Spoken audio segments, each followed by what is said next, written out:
శివుడి అనుమతి లేకుండా శ్రీశైలంలో అడుగు పెట్టలేమని పెద్దలు చెబుతూ ఉంటారు. అలాంటి శ్రీశైలానికి 8 కిలోమీటర్ల దూరంలో ఉన్న శిఖరేశ్వరానికి చాలా ప్రాముఖ్యత ఉంది. కొన్ని వందల సంవత్సరాల క్రితం శ్రీశైలం వెళ్ళాలి అంటే కాలినడకన కారడవిలో ప్రయాణించాల్సి వచ్చేది. నడిచి అలసిపోయిన కొందరు భక్తులు కొండ ఎక్కలేని స్థితిలో శిఖరేశ్వరానికి వెళ్లి అక్కడి నుండి వెనుదిరిగేవారు.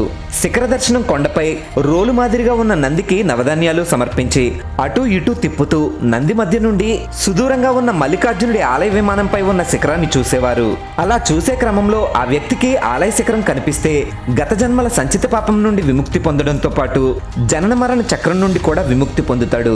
శిఖర దర్శనం కొండ నుండి సుదూరంలో ఉన్న శ్రీశైల ఆలయం శిఖరం కనిపిస్తే ఆ వ్యక్తి 6 నెలల్లో చనిపోతారని నమ్ముతూ ఉంటారు.